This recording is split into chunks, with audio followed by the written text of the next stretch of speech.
Cek.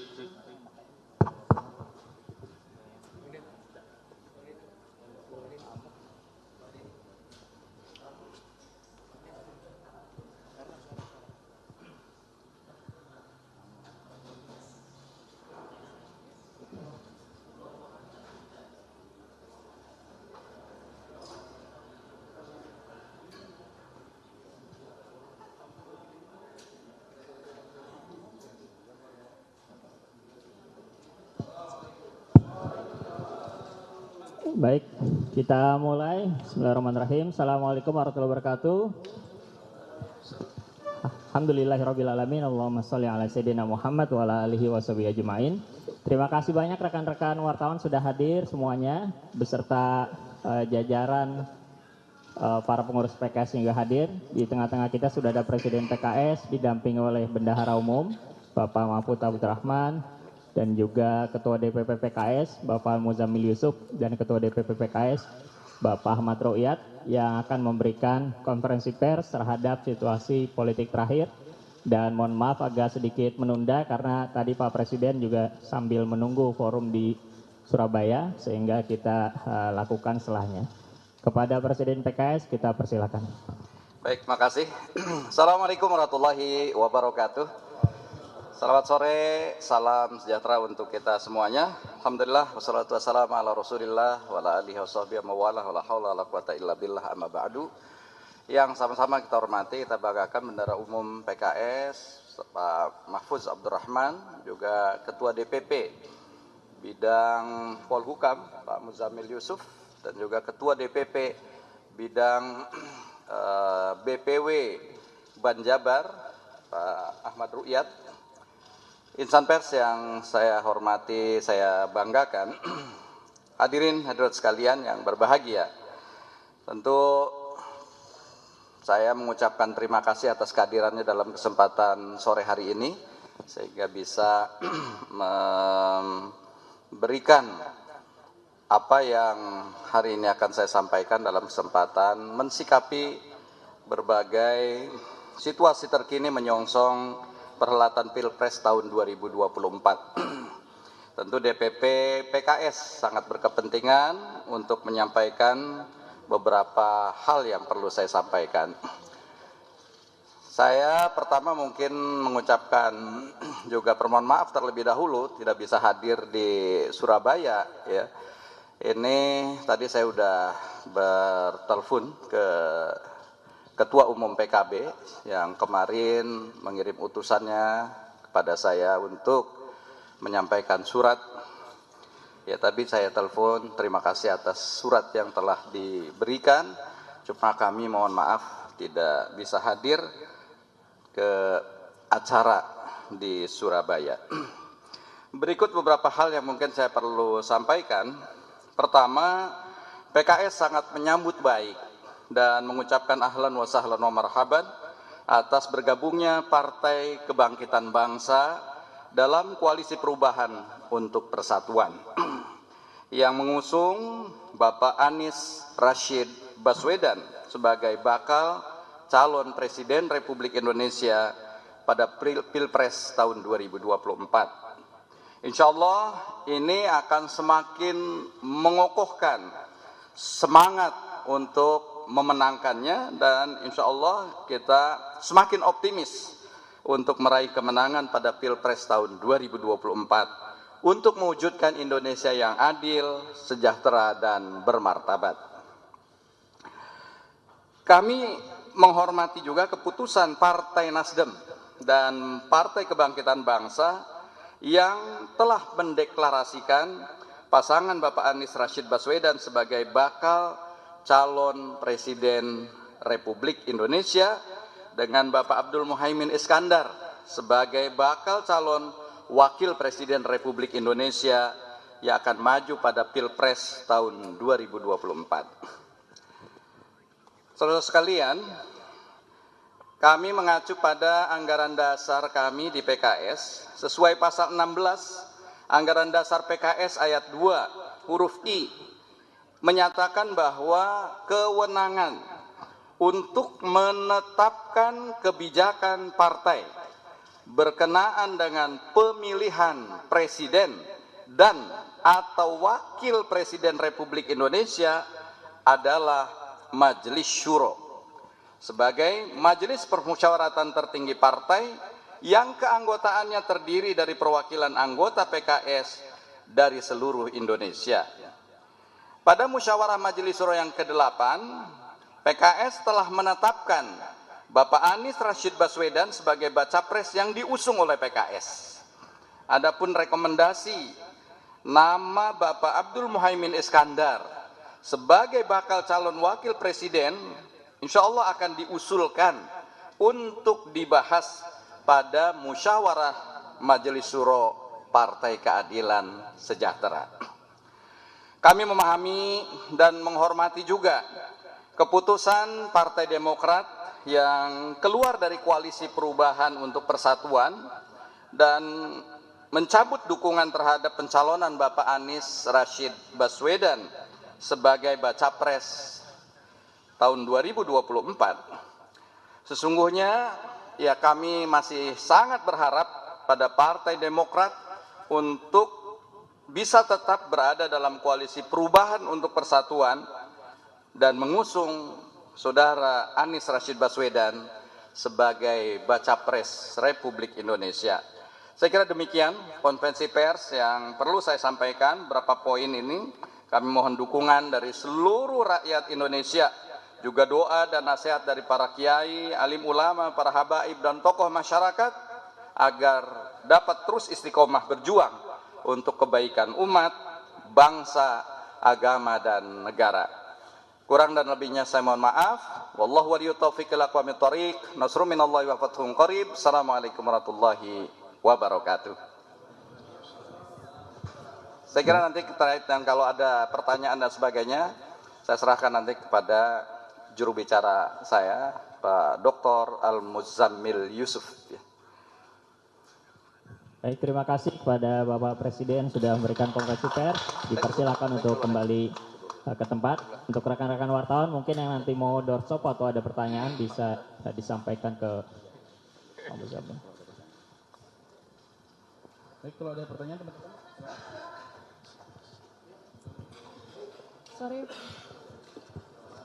Sore Pak Muzammil. Sini aja, Pak. Ya, silakan. Cek.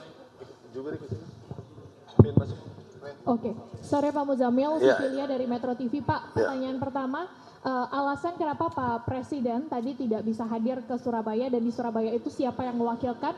Karena ternyata di Surabaya pada saat deklarasi tidak terlihat muncul perwakilan dari PKS di lokasi deklarasi. Itu yang pertama. Yang kedua, tadi Pak Presiden sempat menyampaikan terkait dengan nama Bacawa Pres Pak Muhaimin Iskandar, artinya nanti akan dibawa ke musyawarah Majelis Syuro yang ke-9 atau seperti apa? Boleh penegasannya lagi Pak Muzammil? Terima kasih. Ya, saya jawab yang kedua dulu ya. Tadi disampaikan Presiden PKS bahwa mekanisme di dalam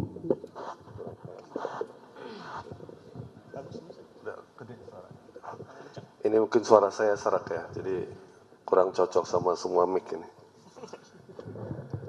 Dijelaskan tadi oleh Presiden PKS, mekanisme di dalam PKS itu adalah keputusan penting tentang capres atau cawapres. Bukan saja masa sekarang, pada capres-cawapres yang lalu juga begitu. Kita bawa ke Majelis Syuro. Majelis Syuro ini mewakili seluruh perwakilan kita se-Indonesia dari seluruh provinsi, membawa masukan-masukan dari seluruh kader dan simpatisan kita. Jadi kita menghormati apa yang sudah diputuskan oleh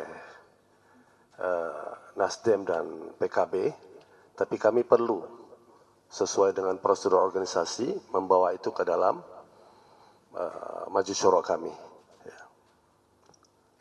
Itu saya kira bukan hanya sekarang, tapi pada periode yang lalu juga begitu.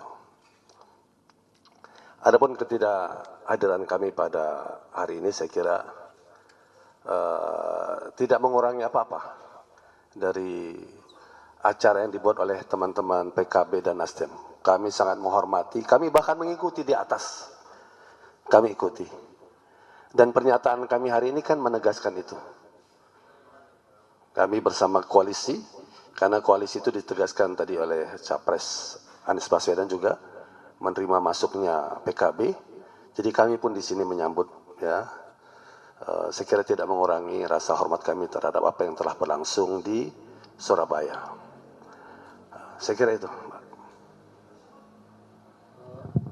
Mohon maaf Pak, saya Adi dari TV One ingin penegasan sekali lagi, berarti PKS masih secara resmi bergabung dalam koalisi perubahan untuk persatuan ya, untuk Ya, sejak awal statement kami pada tanggal 30 kemarin kan, ya, bahwa PKS ya, sesuai dengan kita menghormati pertama seluruh sikap partai koalisi, karena pada akhirnya keputusan masing-masing partai itu berdaulat. Kita sudah mencoba berbuat yang terbaik untuk hasil yang terbaik, belum kita dapatkan. Lalu ada satu dan hal masalah terkait dengan hal ini. Tapi PKS menegaskan karena amanat maju syuro kami mendukung Capres Anies Baswedan, itu yang tidak mungkin kami putuskan kalau tidak dengan maju syuro lagi. Jadi posisi PKS tetap lurus dengan lembaga tertinggi partai, yaitu maju syuro partai, mendukung Anies Baswedan sebagai Capres. Di mana Pak Anies Baswedan diusulkan sebagai Capres, PKS full mendukung hal itu karena amanat dari lembaga tertinggi partai di PKS. Demikian.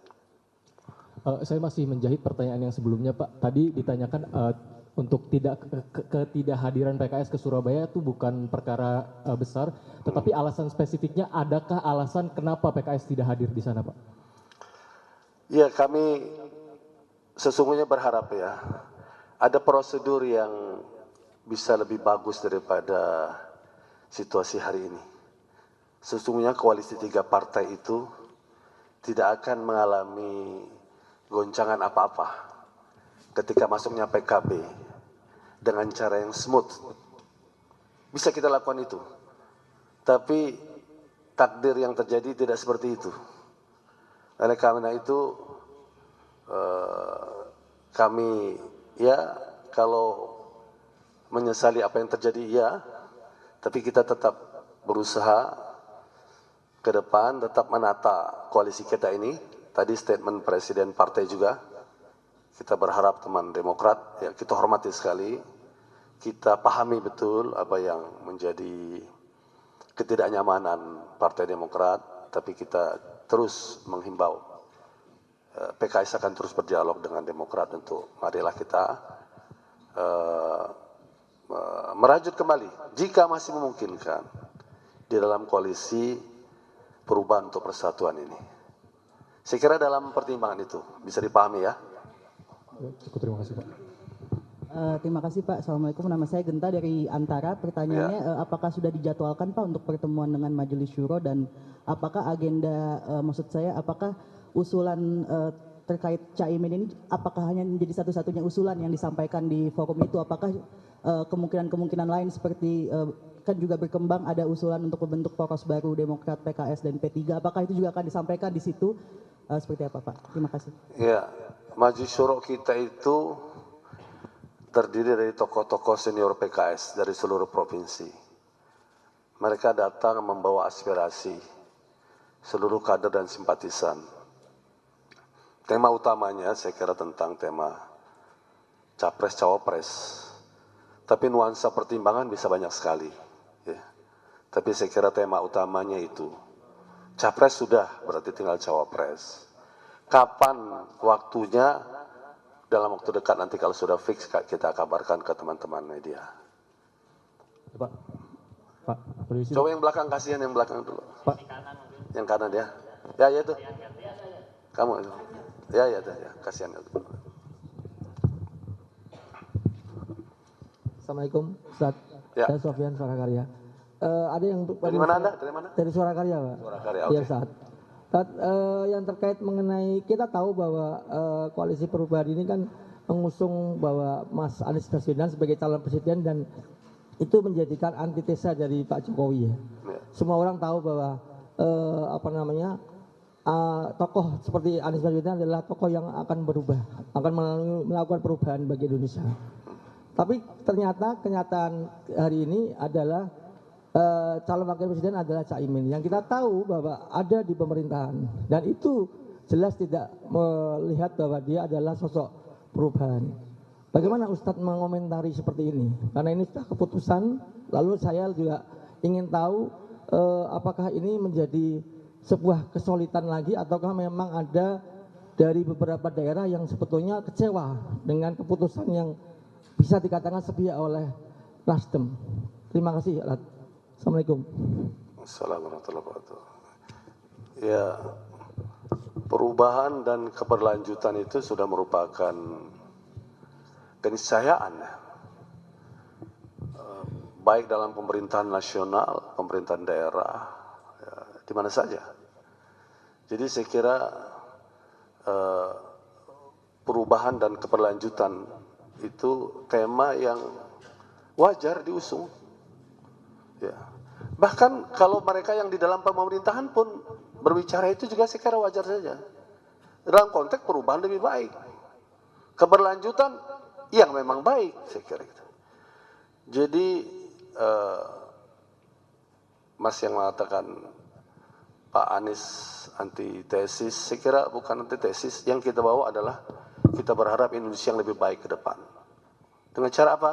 Melanjutkan hal yang baik dan merubah hal yang belum kita anggap baik. Saya kira hal yang wajar saja. Dan ya hadirnya Pak Caimin, saya kira hak Nasdem dan hak PKB untuk bergabung kepada kita, membawa koalisi perubahan untuk persatuan ini kan setiap partai boleh membawa calonnya, siapa yang ingin diajukan. Ya. Dan kebetulan Nasdem dan PKB telah mengajukan Caimin, tentu kami menghormati. Kami tidak dalam kemewahan untuk menentukan siapa cawapres. Ya. Dalam koalisi 3 partai yang lalu kita katakan kita equal. Kenapa? Karena kita sadar kita masing-masing tergantung satu sama lain. Oleh karena itu kita menghormati apa pilihan yang sudah ada, tapi PKS sekali lagi juga dihormati punya mekanisme di dalam PKS sehingga harus melalui majelis syuronya. Ya, Mas, makasih. Pak, izin Pak. Ya. Rama dari SCTV, Pak. Pertama soal bagaimana cara PKS mendapatkan informasi atau proses mendapatkan informasi tentang pencalonan cawapres Caimin dari Nasdem dan juga PKB waktu itu, dan semendadak apa sebenarnya informasi dari Nasdem dan juga PKB terkait dengan Caimin ini. Yang kedua soal pertemuan PKS dengan Demokrat, adakah pertemuan Pak setelah Demokrat menyatakan mundur dari koalisi, dan kalaupun belum, apakah akan ada pertemuan antara keduanya Pak? Iya, jadi kalau seperti apa informasi yang datang kepada kami, saya kira sebagian teman-teman sudah dapat dari informasi yang disampaikan oleh pimpinan Demokrat. Saya kira sudah sebagian informasi sudah didapatkan. Ya, kurang lebih juga seperti itu yang informasi kepada kami. Tetapi memang Pak Anies Baswedan dan Pak Surya Paloh sempat menjumpai Ketua Majelis Syuro kami. Dari situlah Ketua Majelis Syuro kami mengajak kami untuk rapat membicarakan perkembangan terakhir yang ada. Yang tadi kami katakan harusnya ini bisa smooth. Harus ini tidak ada friksi apa-apa. Kalau kita kelola sejak awal dengan masuk sebagai salah satu partai dalam koalisi dan lalu kita bicarakan. Tidak ada masalah sama sekali. Karena kita tahu sama-sama kita berkoalisi untuk memenangkan secara terhormat. Dan kita juga mengkalkulasi kekuatan di mana yang kita lemah, kita perlu dukungan teman mitra koalisi kita. Tapi yang terjadi sudah terjadi. Ya. Saya tidak akan mendetailkan bagaimana informasi itu sampai kepada kami, tapi sudah kami bicarakan. Ketua Majelis Syuro sudah membuka dalam rapat DPTP di DPP untuk membicarakan masalah itu, sehingga salah satunya itulah hari ini kami membuat statement seperti ini. Demikian. Tengah boleh. Ya, tengah. Ya. Tes. Saya Willy Pak dari Harian Kompas. Oh, ya. Izin bertanya Pak, bukannya Pak Sekjen sudah hadir di Surabaya ya Pak? Sudah hadir dan menyampaikan tanggapannya juga, lalu kenapa tidak sekalian saja ikut hadir? Lalu ketika, bentar, mohon maaf yang izin, baru bendera-bendera PKS dan atribut-atribut lainnya juga tidak terdapat di sana, padahal PKS masih menjadi bagian dari koalisi perubahan itu, kan itu deklarasi koalisi perubahan. Lalu yang kedua, bagaimana Pak misalnya nanti nama Caimin dibawa ke dalam Majelis Syuro, lalu tidak diterima, bahkan bukan nama Caimin, tapi hanya, jadi kan di situ hanya Pak Anies yang memang disepakati, nama Caimin tidak, apakah ada mekanisme lainnya, mungkin bisa dijelaskan sedikit. Terima kasih Pak. Ya, Sekjen kami Pak Habib Abu ini orang yang sangat gaul, pertemanan baik. Jadi pertemanan dengan Caimin, dengan teman-teman PKB itu udah sehari-hari kami di DPR. Ya, beliau datang sana sebagai menyampaikan ya posisi kami dipahamilah kira-kira seperti itu ya. Tetapi secara resmi ya ini, forum resmi kami ya ini. Bahwa beliau ke sana sebagai pertemanan beliau ya pada Caimin. Tentang nanti bagaimana, jangan berandai-andai nanti. Kita tunggu aja hasil Majelis Syuro seperti apa. PKS insya Allah berpikir untuk kebaikan bangsa dan negara. Lebih besar bukan berpikir semata-mata kepada kepentingan PKS dalam hal yang sempit saja. Pak, sedikit di rentang waktu sebelum ada rapat Majelis Syuro itu, apakah PKS tetap berkomunikasi dengan partai? Insya Allah. Termasuk wacana. Bukan saja dengan Nasdem, dengan PKB, dengan Demokrat pun kami berdialog. Tadi ditanya sempat kan, apakah masih berdialog? Berdialog. Ya. Dan ada yang sudah ke sini PKB dan akan ke sini juga pimpinan PKB ya. Jadi saya kira dialog politik itu hal yang biasa dan kami biasa silaturahmi politik. Datang ke Demokrat, datang Nasdem, datang ke PKB, biasa bagi kami. Kami merasa terhormat untuk mendatangi mitra-mitra kami. Sebagaimana kami bukan dihormati kalau mereka datang ke sini. Ya. Saya Ami Pak dari Media Indonesia. Penegasan saja Pak, artinya tadi PKS mengatakan ada hal yang tidak berkenan di PKS, yaitu ketidaksebutan hadirnya PKB. Ini sepertinya respon utama yang direspon oleh PKS tidak hadir di dalam deklarasi Surabaya hari ini. Pertama itu, apakah itu alasan konkretnya Pak? Kedua, sikap apa yang dibawa ke Dewan Syuro nantinya dengan ketidaksemutan ini dan juga adanya Muhaimin Iskandar. Dan bagaimana nantinya akan bersikap dengan Nasdem khususnya. Itu saja Pak, terima kasih. Ya. Kita demokrasi itu tujuannya mulia. Cara dan prosesnya juga mulia. Jadi kita menyatukan bagaimana berdemokrasi dengan tujuan yang mulia, dengan cara dan prosesnya. Jadi ketika ada hal-hal yang kurang pas, ya terjadi seperti ini. Itu yang kami ingin kita semua belajar dalam berdemokrasi dan kami, tapi sekali lagi karena itu wilayah kewenangan masing-masing partai mengambil putusan, tentu kami menghormati. Ya. Oleh karena itu, statement kami di sini saya kira sebagiannya untuk itu. Marilah kita berdemokrasi dengan ya, caranya, dengan prosesnya, dengan tujuannya yang baik. Tadi yang kedua apa? Di Majelis Syuro ya? Ya. Ya. Anggota kita itu orang-orang terdidik, orang terpelajar, orang-orang yang punya pengalaman di Majelis Syuro kita. Jadi sebelum mereka ke sini, mereka sudah dengar nih melalui Anda ini udah sampai ke daerah. Jadi mereka datang ke sini sudah dengan pandangan-pandangannya. Dan Majelis Syuro PKS luar biasa, sangat hidup ya. Ya 99 orang dengan latar belakang senioritas yang mereka dipilih kader terbaik setiap daerah itu.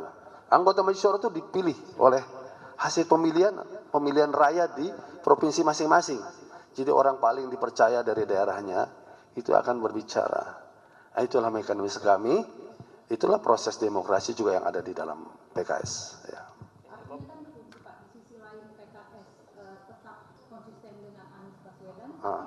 Di sisi lain juga ada ketidakberkenanan dengan terjadinya masuknya Muhaimin Iskandar. Ini kan seperti mengunci PKS sebenarnya. Sikap apa yang memang akan dibawa kemudian?